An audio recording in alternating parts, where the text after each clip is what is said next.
Welcome to Redefining Balance for Working Moms podcast, where we believe life balance is possible. Yes, even for you. You might just have to redefine what it looks like for yourself.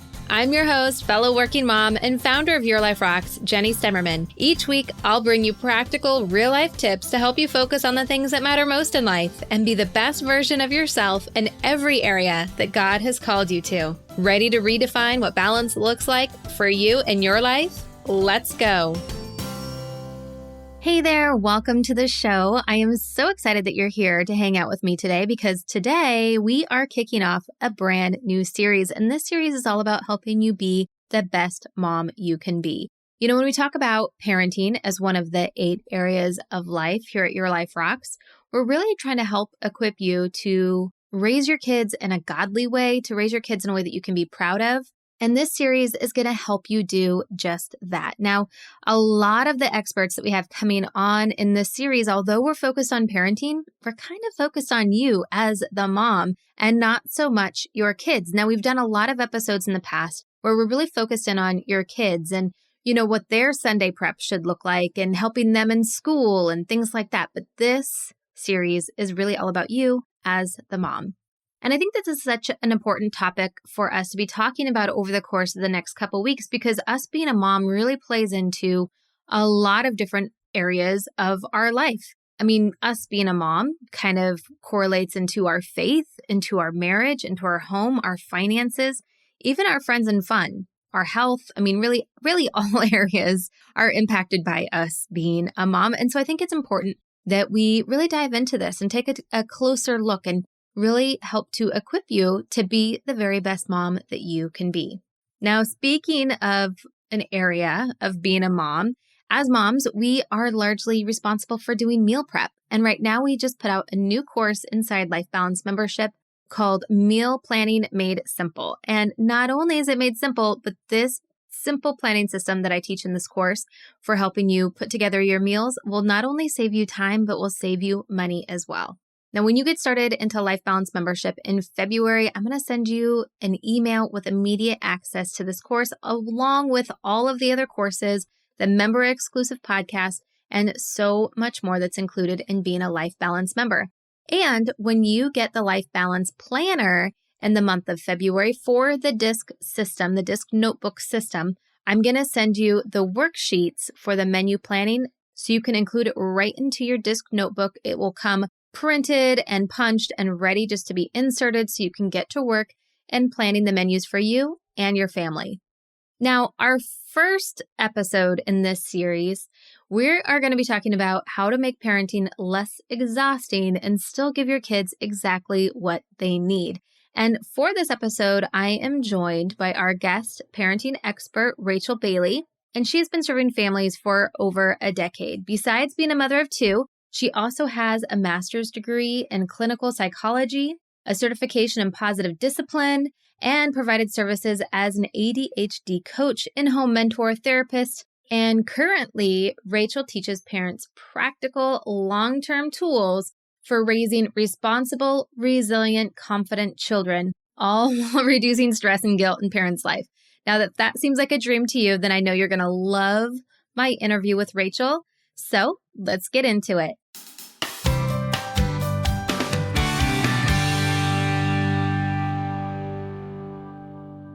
Rachel, welcome to the podcast. I am so excited to be talking with you today and to really be learning from you because you have brought your A game with tips for us. And I'm so excited to dive into those. But before we get into all of that, share with us a little bit more about who you are. So I am Rachel. I am most importantly a mom. I have 2 daughters who are at the time of this recording 7 and 9 years old.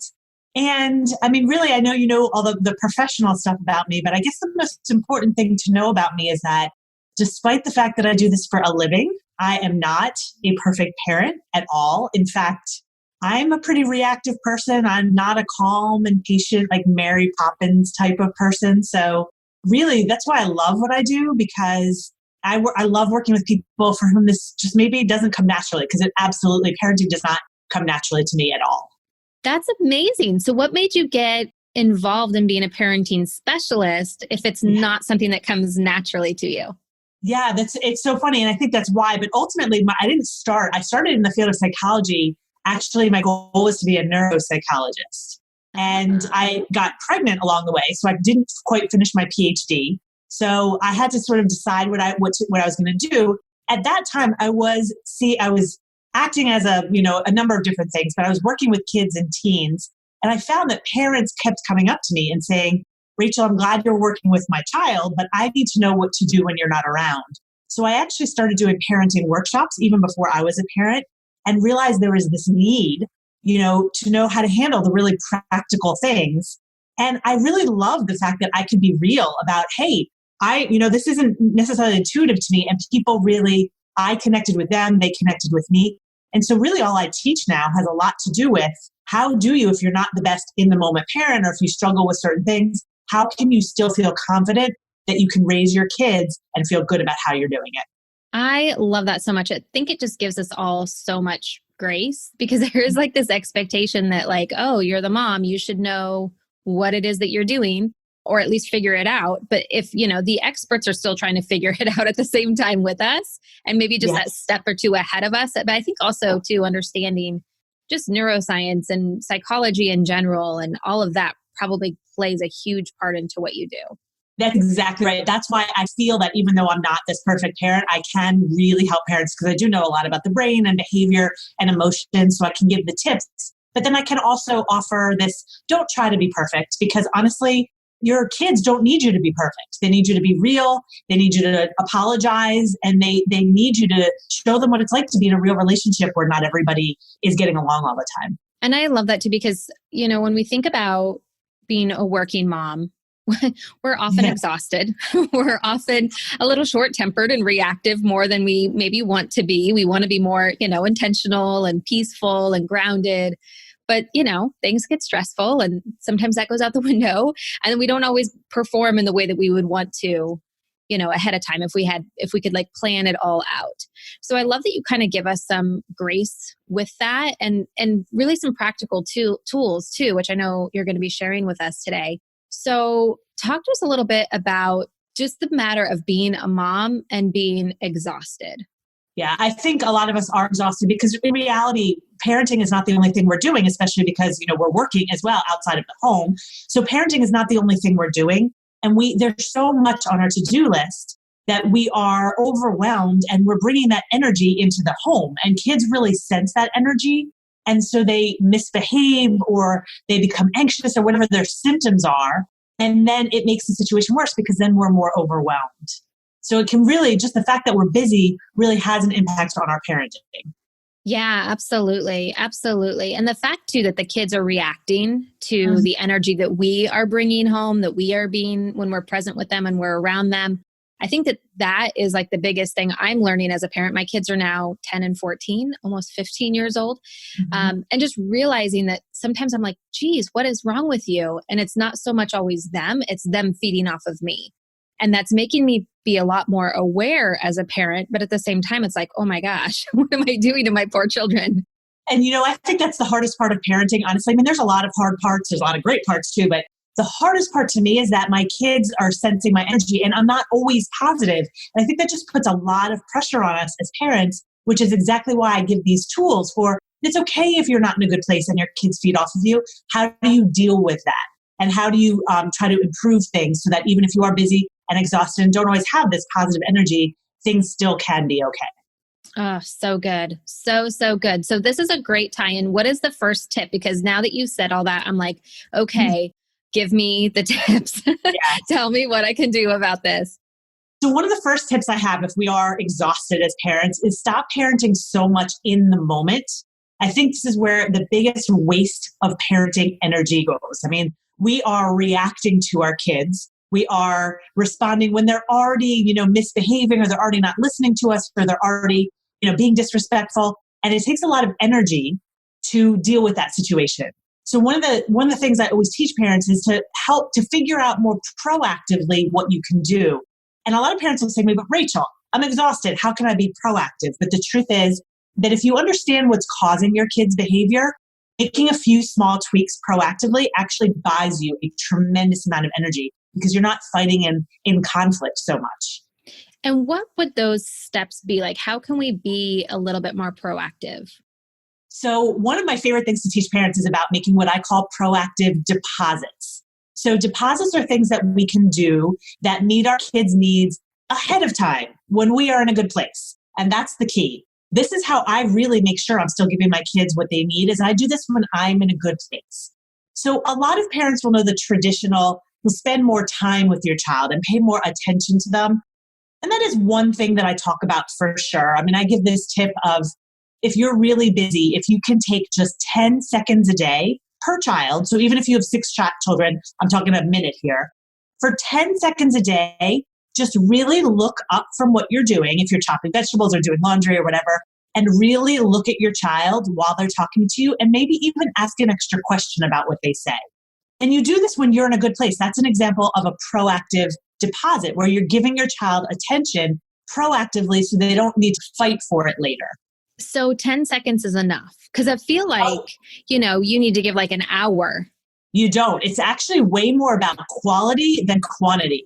Your kids just need to know that you're paying attention. They don't need you to be paying attention the whole time. What a lot of parents do, though, is that they'll say, I'm with my children a lot, but during that time, they're not paying attention to them. So it's almost worse to be there and not pay attention than to just to be there less and give some quality time. And especially if you are consistent, doing that at least once a day absolutely. The key is consistency. So I just do it when I know I'm going to have a little bit more energy. Like, I'm a morning person. So I know in the morning I'm going to be very conscious about really paying attention to my kids, because maybe after work I'll be rushing around to make dinner and things like that.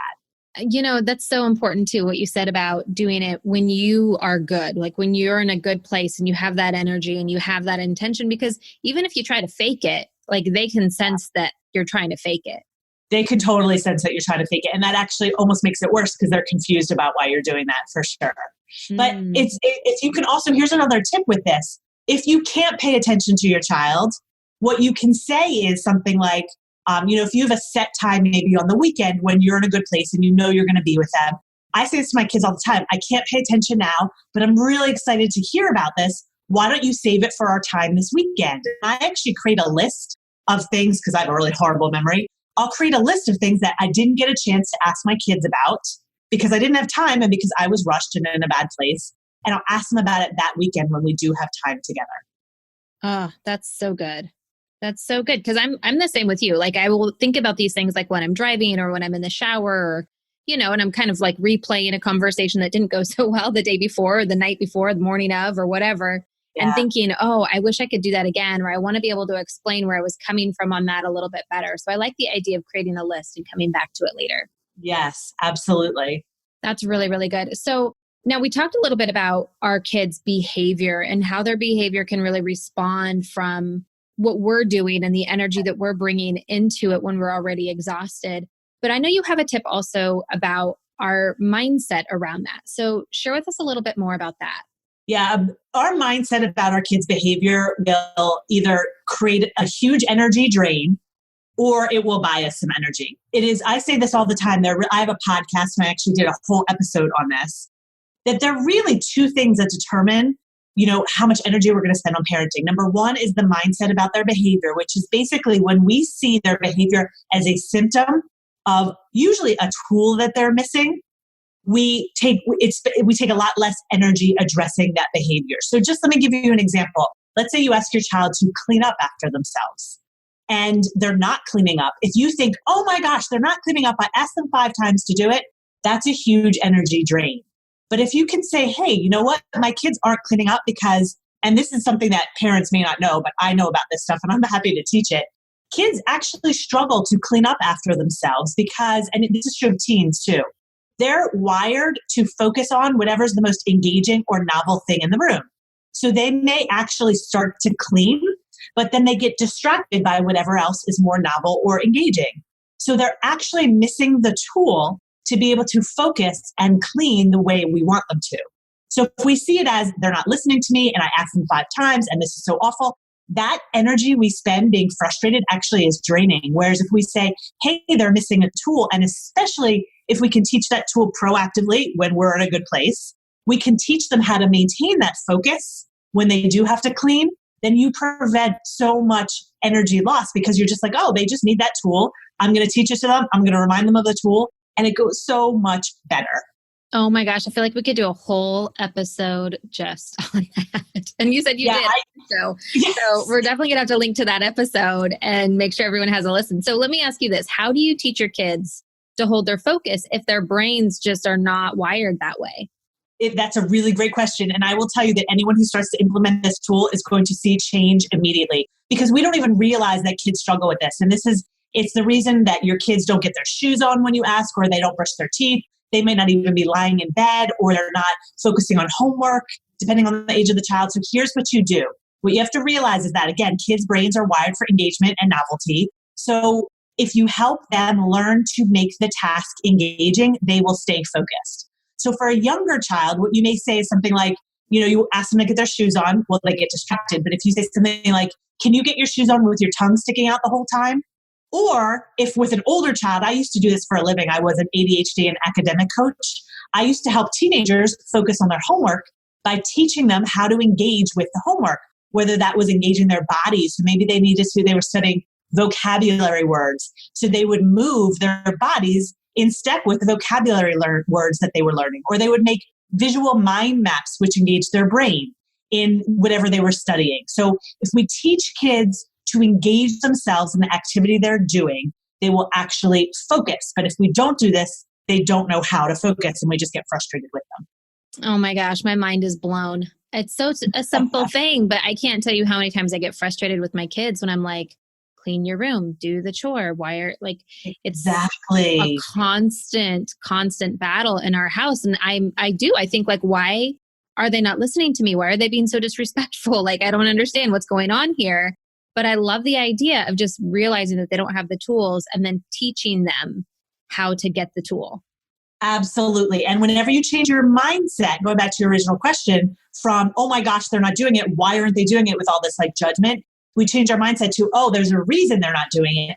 And I'll find the reason and I'll teach it to them. That's more of the proactive piece. You teach it more proactively. It is amazing how much time and energy that saves, not only because you're thinking about it differently, but then you can actually solve the problem. And then you save energy there. So good. So not only does it save energy, but then if you're not in a good place to be able to teach it, it can go on your list for when you are in a good place. You got it. I love it. That is so amazing. And I know that you talk about this too with the mindset that we just talked about and how that links to more responsible and respectful behavior. Can you touch on that a little bit? Because I think that as moms, that's what we want from our kids, is for them to be more responsible and more respectful. Yeah, so this mindset of whenever my child is not being respectful or they're not being responsible, there's a reason for it. And when we understand that behavior is only a symptom of something else, that's when everything changes. So if we look at the disrespect piece, kids are disrespectful. And by the way, so are adults. Kids are disrespectful when they don't have the tools to regulate their emotions. So you tell them, no, you can't go to your friend's house because you didn't do your homework. And they become disrespectful because they have this frustration and disappointment inside of them and they don't know how to handle those big feelings. So they take I call this their yuck. They take all this yuck and they turn it out on you.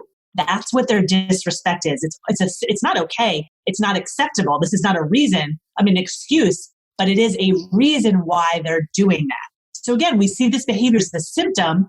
It makes us less angry, which takes less energy, and then we can solve the problem. Yeah. And this is one of those big things that, because like you said, there are a lot of adults who are also not very respectful, not very responsible. And it is one of my biggest goals as a parent that when they leave this house, that they are not one of those types of adults out there. But if I don't equip them while they're in my house to be able to deal with those emotions, then that's exactly what they're going to turn into. You couldn't have said, I couldn't have said it better myself. Absolutely. If we don't equip them with the tools, they will not be able to do what we ask.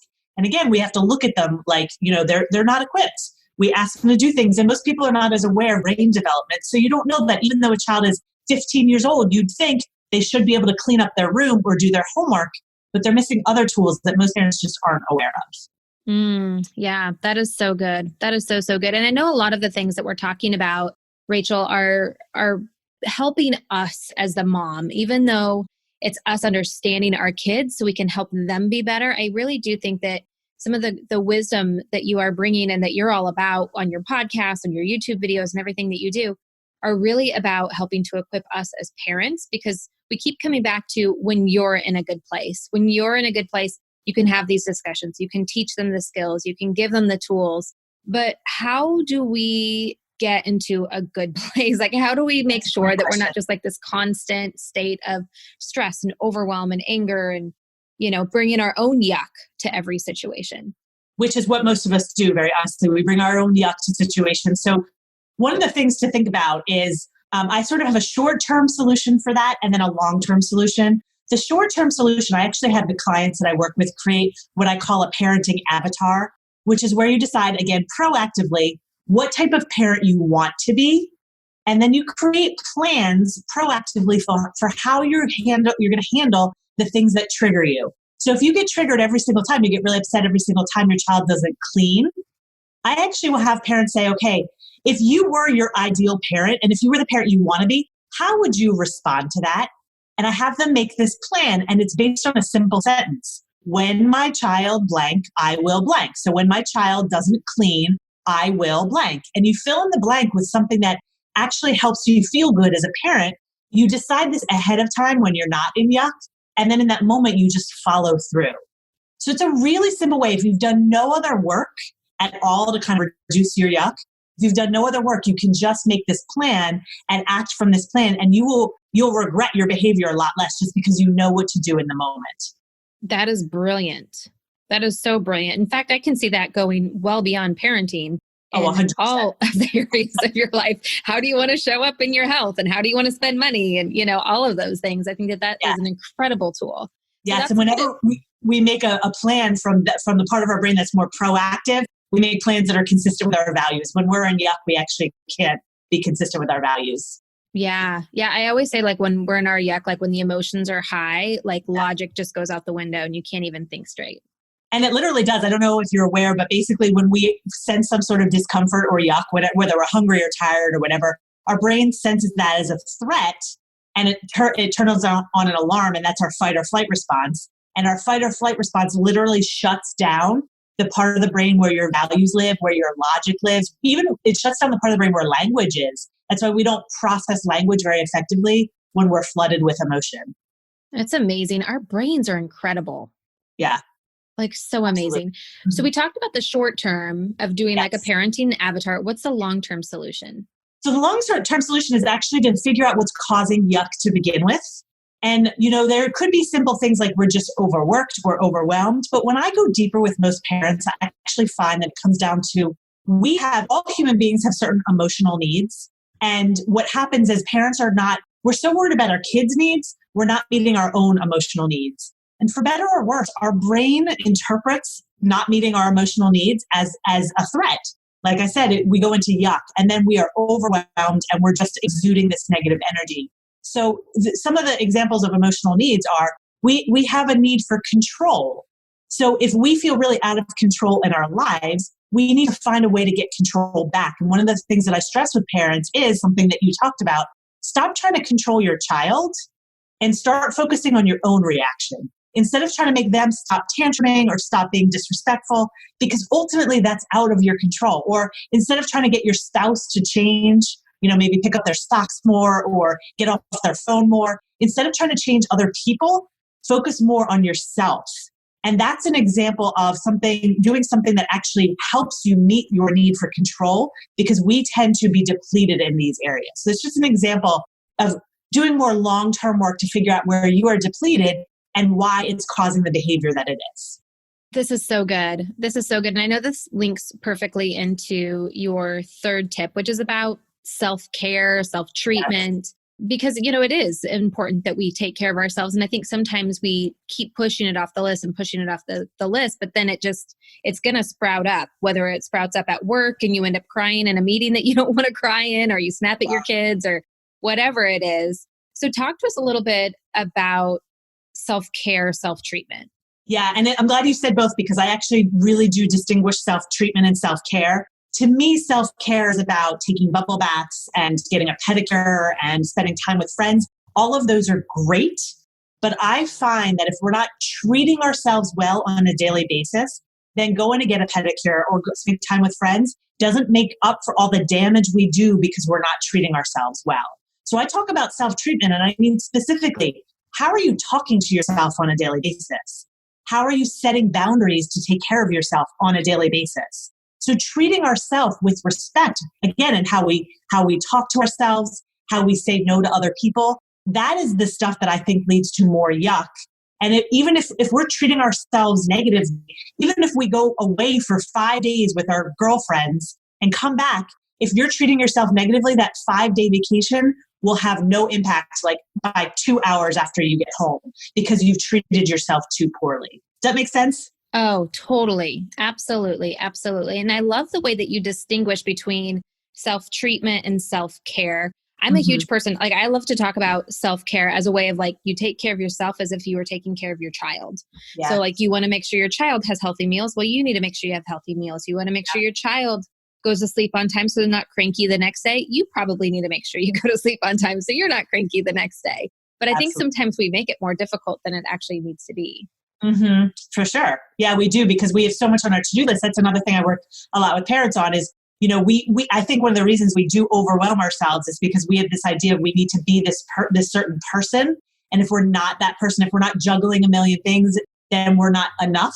And a lot of us have a hard time setting boundaries because it makes us feel like we're not doing enough or being enough. So we have to really think about that. We put ourselves out there, but we would never do that to our kids. We would never pile their to-do list so high that they were drowning in it. We need to stop doing that to ourselves and understand why we're doing that to ourselves. That is a great point. Now, I have a question for you that's a little bit off topic, but not so far. Now, we talked about having that parent avatar, like being that ideal parent and how would you respond?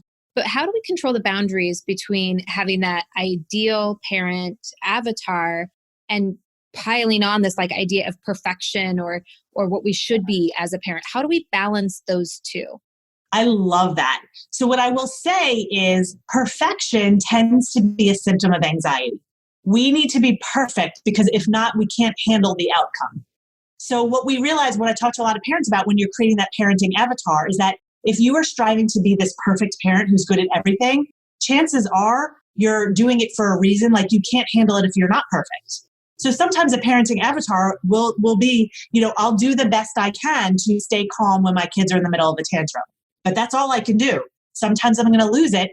And I often tell parents when they're creating this avatar to make a plan for what happens when you do inevitably lose it. How will you handle that? Because that's more realistic.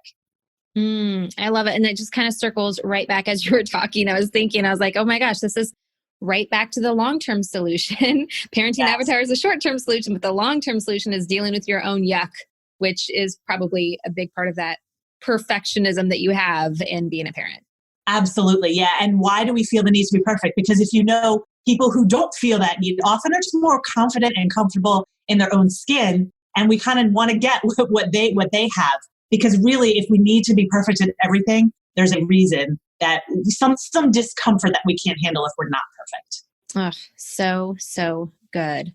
Well, Rachel, I think that these 3 tips that you shared with us today are really life-giving. I mean, I really mean that because they're such huge light bulb moments that I have had in our discussion and so many great tools that you've shared with us. Now, do you have any parting thoughts, any last ideas that you would like to share with the working moms listening today? Sure. Yeah. I would say if anyone doesn't have any idea where to start with this, where to start with seeing your kids' behavior differently, or where to start with even treating yourself with a little bit more grace, my biggest tip is when you're asking yourself, if you try to figure out what your child is doing, when you ask yourself why they did something, use a tone of curiosity instead of judgment. So instead of saying, why did my child do that? Pause and ask curiously, why did my child do that? And I would give the same advice when you're thinking about yourself. If you want to give yourself a little bit of grace, instead of saying, oh my gosh, why did I do that? Why did I yell again? Just pause and ask with curiosity, why did I yell again? Because chances are that curiosity not only is kinder, but it's going to lead you to a reason. Oh, I yelled again because I didn't get enough sleep last night, or because I was fighting with my friend and, I was depleted. So when you can switch from a tone of judgment to curiosity, it's kinder, it's more respectful, and you get a lot more answers and problems that you can solve. Yeah, that is a great, great tip. I was even thinking in your marriage, next time you 100%. get so frustrated with your husband, like come from a place of curiosity instead of judgment. Yes, your husband, your colleague, anybody. This works with anybody. Absolutely. Oh, what a great way to just increase your empathy overall as a person, to just Yeah, come at things from curiosity versus judgment. cool. I Yes. love it. Well, where can people learn more about you? I know you've got a lot of great resources to help us in our parenting journey. What would be the best place for people to connect with? So I have a podcast myself. It's called Your Parenting Long Game, where I go into these topics in a little bit more detail. I also have a YouTube channel, which is, you can search for Rachel Bailey Parenting. I have a Facebook page, also Rachel Bailey Parenting, where I answer real parents' questions. So if you want some snippets, that's a great place to start. And then I have a free resource that I would love to offer. If anyone wants to understand their kids' behavior a little bit more, you can find that on my website at rachel-bailey.com/responsible behavior. I love that. We are definitely going to be linking to that. I'm going to be getting that myself. Dealing with teenagers is like a whole different ball game from dealing with littler kids, and I need all of the help I can get. So I really appreciate all of the work that you are doing to help support parents out there and all of the goodness that you are putting out in the world. We all collectively thank you. Well, I want to say the same thing right back to you. So thank you, but I appreciate what you do as well. Thank you so much. Well, thank you so much for coming on the show, and we're excited to connect with you. Thank you so much. Thanks for having me.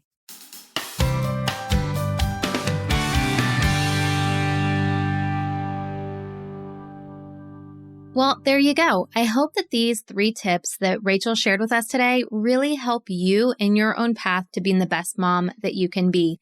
And like she said, without being exhausted. Now, you can get links to everything that we talked about in this show in the show description or by going to yourliferocks.com. And if you're ready to join Life Balance membership and get that bonus course for meal planning made simple, you can go to lifebalancemembership.com, or you can upgrade right inside of the Your Life Rocks mobile app.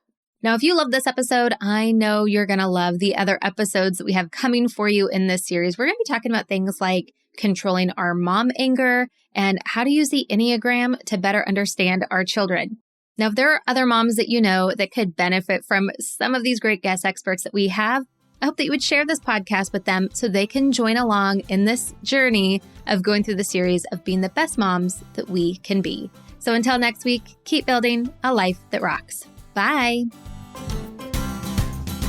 Hey, just because the episode's over doesn't mean we have to stop hanging out. Head on over to Instagram and follow me there. You can find me at your.life.rocks. Or if you're more of a Facebook kind of girl, join our community of working Christian moms just like you. You can search Your Life Rocks over on Facebook and connect with us there.